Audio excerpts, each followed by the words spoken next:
Un videojuego es un juego electrónico en el que una o más personas interactúan por medio de un controlador, con un dispositivo que muestra imágenes de video. Este dispositivo electrónico, conocido genéricamente como plataforma, puede ser una computadora, una máquina arcade, una videoconsola o un dispositivo portátil, como por ejemplo un teléfono móvil. Los videojuegos son año por año una de las principales industrias del arte y el entretenimiento.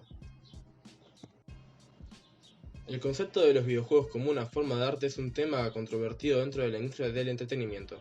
Si bien los videojuegos han recibido protección legal como obras creativas por parte de la Corte Suprema de los Estados Unidos, la proposición filosófica de que los videojuegos son obras de arte sigue siendo cuestionable, incluso teniendo en cuenta la contribución de elementos expresivos como gráficos, narraciones y música.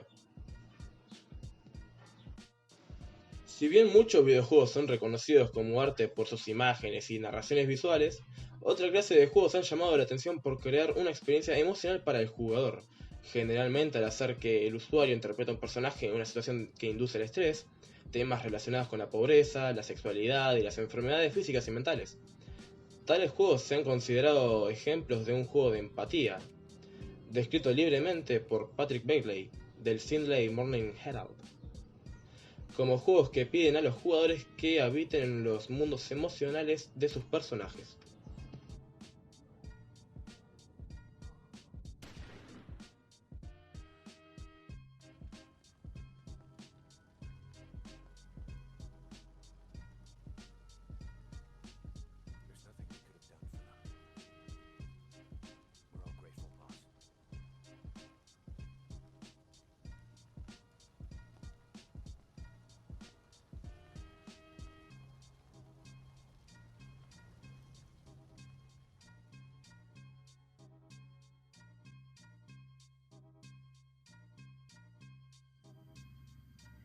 Actualmente hay muchos tipos de videojuegos que tienen distintas temáticas y narrativas, y al igual que el cine constan de varios géneros: rol, acción, aventura, shooter, puzzles, etc. y etcétera. Y si analizamos cuáles son los juegos que más juega la población, se puede destacar que una gran porción de estos tienen un componente bélico o distintas manifestaciones de violencia. Con el avance del tiempo, la industria ha tenido un enorme crecimiento e innovación, lo que ha traído un mayor nivel de realismo dentro de los videojuegos, y por ende, la representación de la violencia luce cada vez más real. Debido a quejas de que no había una regulación clara de quién puede acceder a este tipo de juegos, se creó en 1992 la ESRB, Entertainment Software Rating Board, con el fin de clasificar los juegos según su contenido por edades, en donde los videojuegos que contienen alto nivel de violencia, sangre, lenguaje explícito, contenido sexual, entre otras, son catalogados como M, Mature, es decir, solo para mayores de 17 años. Se ha asociado bastantes veces que la violencia en los videojuegos vuelve a los consumidores, especialmente a los jóvenes, más violentos en la vida real. Lo que se plantea mostrar aquí es que los videojuegos violentos no causan que los usuarios adopten una actitud violenta, aunque muchos autores y estudios plantean demostrar lo contrario, y que la violencia en los videojuegos no siempre está ahí de manera fortuita, sino que también tiene su razón de ser. El dinero generado por la industria de los videojuegos es cada vez mayor, y sus ingresos son comparables con otras industrias del sector entretenimiento como del cine y de la música. Un estudio reveló los ingresos registrados por la industria de los videojuegos durante el 2017, realizado por Superdata. Informó que en total se registraron ganancias de 108.4 billones de dólares. Es importante esta información para saber el gran alcance que tienen los videojuegos a nivel mundial, sobre todo en los países de primer mundo. Como ha venido pasando en el cine, donde hay una variedad de películas que contienen asesinatos, mutilaciones, sangre y otras manifestaciones de violencia, también esto mismo pasa con las industrias de los videojuegos. Pero la principal diferencia entre estos dos es que la primera muestra la violencia de una forma más realista, y la segunda de una manera interactiva, donde el jugador puede decidir sus acciones dentro del juego, como matar y a quién matar. Por lo tanto, el análisis de cómo afecta al consumidor no debería ser igual en ambos casos. En otras palabras, el jugador del videojuego no solo observa imágenes violentas, sino que las genera. Por eso se teme que esta participación cause efectos más profundos de lo que hacen otros medios. Antes de analizar distintos estudios sobre el tema, hay que saber diferenciar los conceptos correlación y causalidad, donde correlación significa que dos o más elementos se encuentren juntos. Causalidad implica que uno de ellos genera al otro, ya que muchos estudios encuentran una correlación, pero no una causalidad. Sobre los videojuegos violentos y el comportamiento agresivo de los usuarios. Uno de los estudios más famosos y usados para erróneamente afirmar que la violencia en los videojuegos vuelve al jugador violento es el realizado por Anderson y Dill, donde afirman, según dos estudios, uno revela que los jóvenes que suelen ser agresivos pueden ser vulnerables a aumentar su agresividad por la continua exposición a los videojuegos. Y el otro estudio plantea que estar expuesto a videojuegos violentos, incluso en una baja cantidad, puede incrementar la actitud agresiva en todo tipo de participantes. Jiménez plantea tres aclaraciones al leer este tipo de textos. Existe correlación entre individuos agresivos y videojuegos violentos. La pregunta ahora es, ¿los videojuegos desarrollan una personalidad agresiva o son las personas con una personalidad agresiva las que se sienten más atraídas por los videojuegos violentos? Segunda aclaración. Hay que diferenciar entre agresividad y violencia. La violencia es una forma extrema de agresividad. Tercera y última aclaración. Hay una diferencia entre efectos a corto y a largo plazo. Los efectos provocados por los videojuegos violentos son siempre a corto plazo. Normalmente se relacionan con la emoción o frustración durante el juego, inmediatamente después.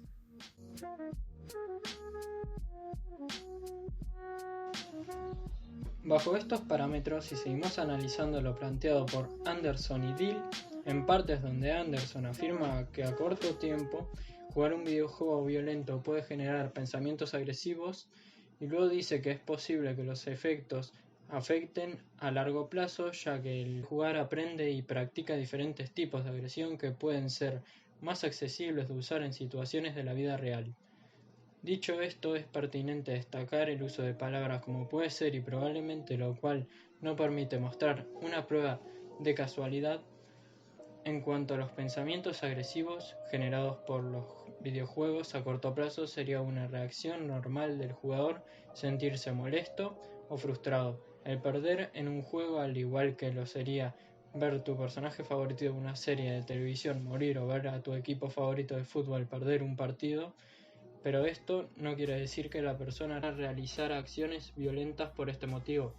Respecto a si afecta a largo plazo otra vez, no hay pruebas suficientes de que esto sea así, y tal vez solo sea una suposición por parte del autor en tanto a replicar lo que se ve en los videojuegos. Esto depende de la mentalidad de la persona en saber diferenciar lo que es real y lo que es ficción, y también depende de la moralidad del sujeto. Es verdad que ha habido casos donde una persona inspirada en un videojuego violento realiza actos atroces contra la sociedad, pero la pregunta es, ¿estos criminales se volvieron violentos por los videojuegos o simplemente jugaban videojuegos violentos porque eran personas violentas? Aunque probablemente no se pueda tener una respuesta certera, sí es erróneo afirmar que por algunos casos aislados ya se pueda decir que los videojuegos violentos vuelven a las personas violentas. Bajo esta misma lógica, se diría que ver fútbol vuelve a los hinchas violentos, o que pertenecer al Islam implica actos violentos. Hasta ahora se ha hablado de la violencia en los videojuegos, pero, al igual que en el cine, hay distintas representaciones de la violencia. Las dos sagas bélicas más representativas en la actualidad, Call of Duty y Battlefield, suelen glorificar la violencia y dan una mala concepción de la guerra al jugador. Pero también hay sagas como Metal Gear. La particularidad de este videojuego es poder elegir si completarlo mediante el sigilo sin matar a nadie o irse paso disparando a todo enemigo que veas. Juegos como este contienen violencia, pero a su vez hacen una crítica a la violencia misma, y se diferencian de otros como Call of Duty o Battlefield, en la representación de esta. Se puede argumentar de hecho que Metal Gear no es un videojuego sobre la guerra, la violencia y el conflicto, sino sobre la representación de los mismos en el medio del videojuego. Su crítica a las secuelas, por ejemplo, es una crítica a la ausencia de consecuencias reales en una historia que debe perpetuarse eternamente. Metal Gear disecciona ya no la naturaleza del conflicto, sino el reflejo del conflicto en nuestras pantallas. Si no se planteara la representación de la violencia en el videojuego en su crítica a la guerra, probablemente sería una serie de videojuegos polémicos e injugables. Juegos como este no tienen la intención de glorificar la violencia, sino de dar un análisis más profundo de las guerras, por ejemplo. También concientiza más al jugador sobre sus actos realizados en el juego, donde la violencia tiene su razón de ser, y no está ahí de manera gratuita. En este caso, el jugador difícilmente querrá realizar actividades violentas en la vida real, ya que el mismo juego invita a la reflexión. Otro ejemplo de videojuego que usa la violencia, aunque en menor medida, es Valiant Hearts, un juego independiente de Ubisoft, ambientado en la Primera Guerra Mundial y que se sale del prototipo de soldado bueno, que busca aniquilar a los malos, sino que trata de sobrevivir en medio de una guerra. Muestra al soldado como un humano con preocupaciones por sus seres queridos, y aparte abandona la perspectiva unidimensional de otros juegos donde no hay un malo ni un bueno, solo gente buscando sobrevivir en una época de guerra. También algunos juegos de género RPG o juegos de rol suelen diferir de la temática bélica y contienen más bien una violencia fantástica donde se combaten dragones u otros animales míticos, aunque también humanos. Esto no es el factor importante a destacar, sino que muchos de estos juegos tienen una historia que varía según las decisiones que tome el jugador dentro del juego. Y si este obra mal moralmente, sus actos van a tener repercusiones negativas dentro del mundo del juego, lo que puede hacer que el jugador replantee sus decisiones y elija las mejores opciones para un mejor desenlace en el juego. Como estos dos juegos hay muchos más, y ahora es común que aparezcan estos videojuegos que aunque no tienen la misma cantidad de ventas que otros juegos violentos como Grand Theft Auto, Halo, etc., tienen un alcance considerable en la población. Dicho esto, los juegos violentos tradicionales, los que usan la violencia como entretenimiento, no quiere decir que vuelvan al consumidor violento, sino que la intención de dar estos ejemplos es para acotar que parte de que no hay una casualidad entre jugar videojuegos y realizar actos violentos. También la violencia en los videojuegos se puede utilizar con fines didácticos como crítica o reflexión para el usuario acerca de la violencia misma y la forma en la que afecta a su entorno.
concepto de los videojuegos como una forma de arte es un tema controvertido dentro de la industria del entretenimiento.